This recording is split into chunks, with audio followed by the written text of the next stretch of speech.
मेष राशि के सभी दोस्तों के लिए ये सप्ताह फाइनेंशियली बहुत अच्छा आने वाला है। बहुत से अच्छे योग बनते हैं इस सप्ताह में जो आपको आर्थिक समृद्धि दे सकते हैं, आर्थिक फ्रीडम दे सकते हैं। आइए देखते हैं क्या ऐसी सिचुएशंस बन रही हैं जो फाइनेंशियली आपके बहुत अच्छी हैं और जिससे आपकी आर्थिक उन्नति होगी। देखिए, सबसे जो पहला और सबसे अच्छा योग जो बनता है वो ये बनता है आपके सेकंड हाउस, जिसे धन का स्थान कहा जाता है, उसके स्वामी बैठे हैं अष्टम भाव में और अपने घर को पूर्ण दृष्टि से देखते हैं। अपने भाव पर पूर्ण दृष्टि है और इतना ही नहीं, बृहस्पति की पूर्ण दृष्टि एकादश भाव पर है। जब भी ये कॉम्बिनेशन बनता है कि सेकंड हाउस जिससे धन का संचय देखा जाए और 11th हाउस जो बृहस्पति के दृष्टि के प्रभाव में आ जाए, तो वो समय पैसा कमाने का टाइम होता है और उस समय पर फाइनेंशियली आदमी की स्थिति पहले से बेहतर होती है। इसी के अनुसार आपको थोड़ी प्लानिंग करनी है।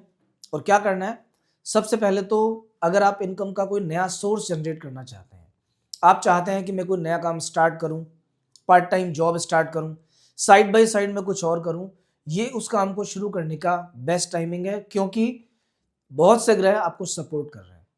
अगर आप किसी तरह की सेविंग्स करना चाहते हैं, देखिए 11th और सेकंड हाउस, अधिकतर लोग क्या करते हैं, दोनों ही हाउसेस को धन का घर मान लेते हैं, पर इन दोनों में एक बड़ा डिफरेंस है। डिफरेंस क्या है?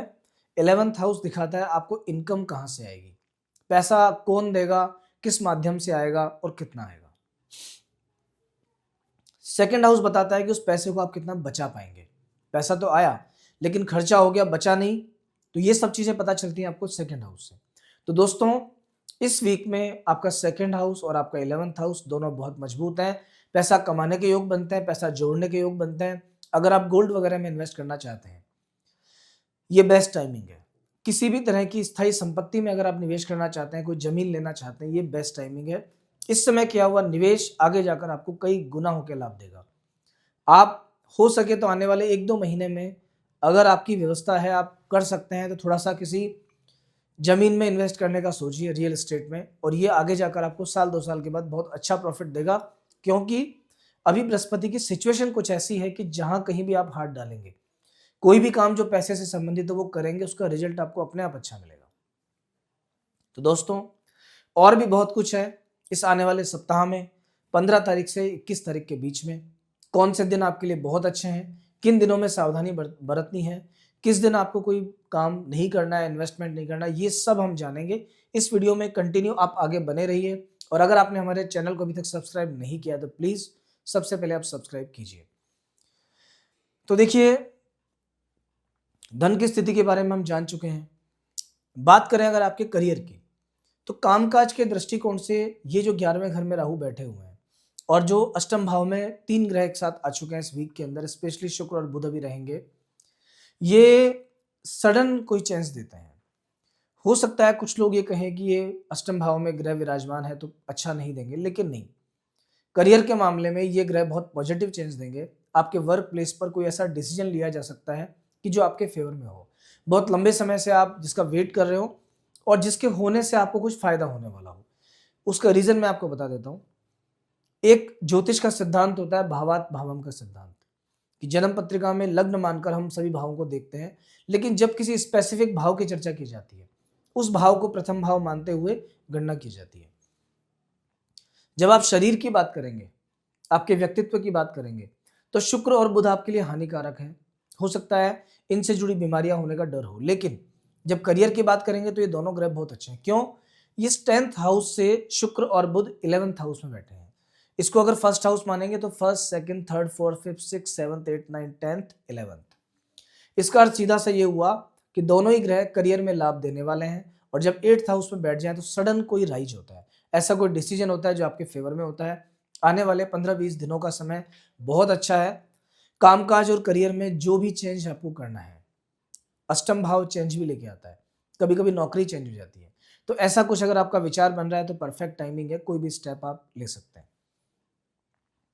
जिन व्यक्तियों को थोड़ा सा रिलेशनशिप इश्यूज अभी तक चल रहे थे, उनको समय बेटर आ चुका है। रीजन क्या है? 5th हाउस से देखा जाता है प्रेम संबंध, और यहाँ 5th हाउस के लॉर्ड सूर्यदेव अष्टम भाव में विराजमान थे अभी तक, और पंचम भाव में केतु, जिसे कि डिटैचमेंट का प्लेनेट माना जाता है, वो विराजमान थे। ये मिलकर किसी रिश्ते को ब्रेक करते हैं। ब्रेक करने की कंडीशन चल रही थी, लेकिन देखिए 15 दिसंबर को सूर्यदेव धनु राशि में प्रवेश कर जाएंगे। 15 दिसंबर को सूर्य के धनु राशि में प्रवेश होते ही बहुत अच्छा योग बनेगा। पंचम भाव के स्वामी अपने से पंचम भाव में बैठेंगे। जब भी पंचमेश नवम में बैठ जाए और बृहस्पति का सपोर्ट उसको मिल जाए, इसका मतलब जितने भी पंचम हाउस से जुड़े हुए फल हैं वो सब अच्छे होंगे। तो अगर आपका भी अपने लाइफ पार्टनर के साथ में, या जो आपके जिसके साथ में आप रिलेशनशिप में हो, जिनके साथ, उनके साथ कोई विवाद अगर आपका चल रहा है, आर्ग्यूमेंट है, झगड़ा है, कहासुनी है, मनमुटाव है, मिसअंडरस्टैंडिंग है, वो सभी सिचुएशंस आने वाले 1 महीने में कंट्रोल होंगी। और 15 दिसंबर से लेकर 14 जनवरी तक, जब तक ये सूर्यदेव इस धनु राशि में विराजमान रहेंगे, तब तक आपकी स्थिति डे बाय डे बेटर होगी।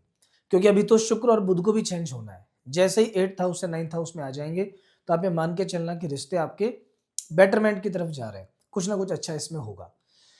जिन व्यक्तियों को मैरिज में प्रॉब्लम्स है, विवाह नहीं हो पा रहा है, उनके लिए भी ये 1 महीना बहुत अच्छा है।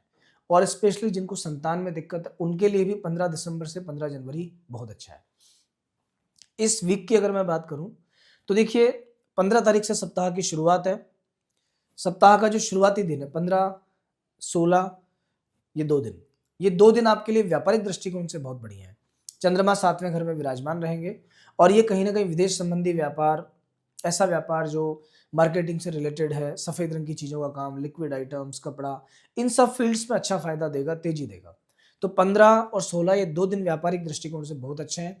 लेकिन 17, 18 और 19, इन 3 दिनों में बहुत सावधानी रख लेना। हमने ऑलरेडी यहाँ लिखा हुआ है कि सबसे खराब दिन आपके लिए 17, 18 और 19 है।